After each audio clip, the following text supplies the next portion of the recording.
ఖైరతాబాద్లోని మోక్షగుండం విశ్వేశ్వరయ్య భవన్లో జరిగే ముదిరాజ్ మేధో మదన సదస్సును విజయవంతం చేయండి. రాష్ట్ర కన్వీనర్ డాక్టర్ గుండ్లపల్లి శ్రీను ముదిరాజ్. ఉమ్మడి ఆంధ్రప్రదేశ్లో ఉప ముఖ్యమంత్రిగా శ్రీ జగన్నాథరావు ముదిరాజ్ గారిని చేసిన చరిత్ర కాంగ్రెస్ పార్టీకి ఉంది. అందుకే వాకిటి శ్రీహరి ముదిరాజ్ గారికి మంత్రివర్గంలో చోటు కల్పించాలి. మోక్షగుండం విశ్వేశ్వరయ్య భవన్లో తెలంగాణలో ఉన్నటువంటి ముదిరాజ్ విద్యావంతులు మేధావులతో కలిపి మేధో మదన సదస్సును ఘనంగా నిర్వహించబోతా ఉన్నాం. ఈ రాష్ట్రంలో అతిపెద్ద జనాభా ఉన్నటువంటి కులం ఏదైనా ఉన్నది అంటే అది ముదిరాజ్ కులం అనేటటువంటి విషయం అందరికీ తెలిసినటువంటి అంశం.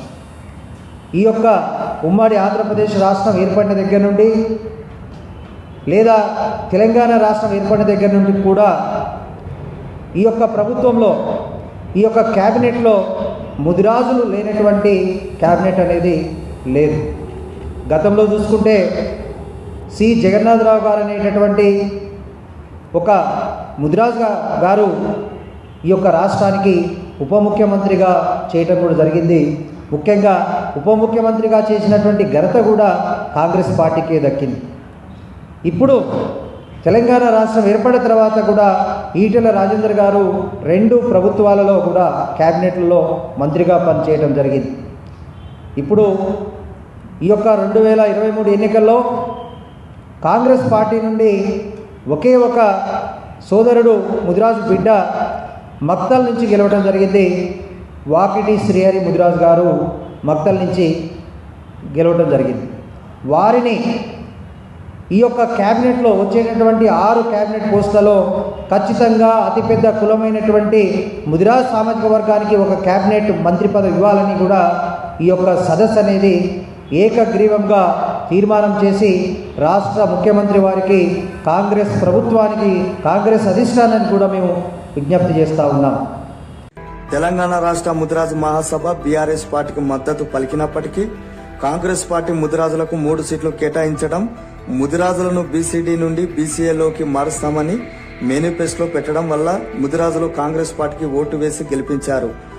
రాష్ట్రంలోనే 119 సీట్లలో మరి గత ప్రభుత్వం నిర్లక్ష్యం చేయడం వలన మరి కాంగ్రెస్ హయాంలో మన రేవంత్ రెడ్డి గారి నాయకత్వంలో ముదిరాజులకు 3 సీట్లు ఇవ్వడం జరిగింది. మరి 3 సీట్లలో 1 సీటు మొత్తంలో గెలవడం జరిగింది. ఇది కూడా భారీ మెజార్టీతో గెలవడం జరిగింది.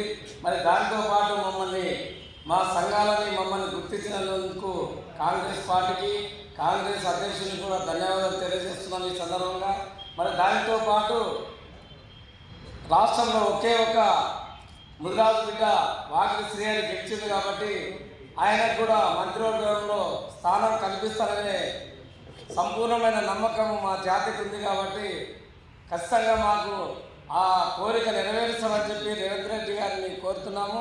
అదేవిధంగా మరి రేపు 24లో జరగబోయే మేధస్సుల సదస్సుకి భారీ ఎత్తున పెద్దలు అందరూ కూడా ముదిరాజ్ సంఘం నాయకులు కూడా రావడం జరుగుతుంది. ఆ సదస్సులో ఇంకా కొన్ని విషయాలు కూడా మా పెద్దల పర్మిషన్ తోటి ఆ రోజు మాట్లాడడం జరుగుతుంది. కాబట్టి నోటిఫికేషన్లు ఉన్నందువల్ల 100 రోజుల్లో ముదిరాజులను బీసీడీ నుండి బీసీఏలోకి మార్చే ప్రక్రియను పూర్తి చేయాలి. కాంగ్రెస్ పార్టీ కోసం పనిచేసిన ముదిరాజులకు నామినేటెడ్ పోస్టుల్లో ప్రాధాన్యత కల్పించాలి.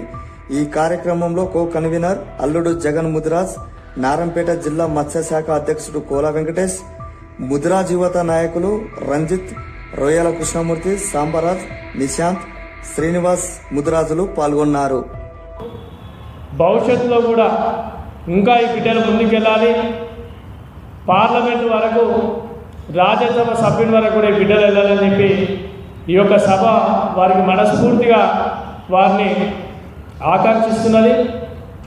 అదేవిధంగా 2023లో జరిగినటువంటి సార్వత్రిక ఎన్నికల్లో మక్తల్ నుంచి ఒక ముదిరాజ్ బిడ్డ నిరంతరం ప్రజల కోసం పనిచేసి తన జీవితాన్ని మొత్తం మక్తల్ ప్రజలకు అంకితం చేసి మక్తల్ ప్రజల యొక్క అభిమానాన్ని చొరగొని ఈరోజు ఒక బీసీ బిడ్డ అక్కడ గెలిచి ఈరోజు భారీ మెజార్టీతో గెలవడం జరిగింది. దాంతో పాటు కూడా చిన్న వయసులోనే ఒక పార్టీ టికెట్ ఇస్తుందని ఆశిస్తూ మరి ఇంకో పార్టీ టికెట్ ఇచ్చినట్టు ఇచ్చి ఆ బిడ్డకు అన్యాయం చేస్తే బహుజన సమాజ్వాదీ పార్టీ నుంచి పోటీ చేసి చిన్న వయసులోనే 46-47 వేల ఓట్లు సాధించినటువంటి బిడ్డ ఈరోజు నీలం మధు. అదేవిధంగా ఈరోజు షాద్నగర్లో మా అంజ బాబాయ్ గారు కావచ్చు, అదేవిధంగా మా గోషామయ్యలో మా మహిళా సోదరిమణి సునీతారావు గారు కావచ్చు, ఈరోజు రాజేంద్ర నగర్లో మా కస్తూరి నరేందర్ కావచ్చు, సంగారెడ్డిలో మా పులిమామిడి రాజు కావచ్చు, మెదక్లో మా పంజాబ్ విజయ్ గారు కావచ్చు, అదేవిధంగా సికింద్రాబాద్లో మేకల సారంగపాణి గారు కావచ్చు, అదేవిధంగా ఈరోజు నర్సంపేటలో మా గుండాల మదన్ కుమార్ గారు కావచ్చు, ఈరోజు వికారాబాద్లో తాండూరులో మా బిడ్డ బోయిడి చంద్రశేఖర్ గారు కావచ్చు. ఈ విధంగా చెప్పుకుంటూ పోతూ ఉంటే ఈరోజు చాలామంది కూడా ఈరోజు పోటీ చేయడం జరిగింది. ఈరోజు ఓటమి అనేది గెలుపుకు నాంది కాబట్టి ఈరోజు ఓడిపోయిన బిడ్డ రేపు మళ్ళీ గెలవాలని చెప్పి మేము ఈ సభ ద్వారా వాళ్ళందరికీ కూడా మేము మనస్ఫూర్తిగా వారందరికీ కూడా ధన్యవాదాలు తెలియజేసుకుంటా ఉన్నాం. దయచేసి ప్రస్తుతం ఉన్నటువంటి ఈ ప్రభుత్వాన్ని కూడా వారికి మేము అన్ని రకాలుగా సహాయ సహకారాలు అందిస్తామని తెలియజేసుకుంటూ ముఖ్యమంత్రి రేవంత్ రెడ్డి గారికి కూడా కృతజ్ఞతలు తెలియజేసుకుంటూ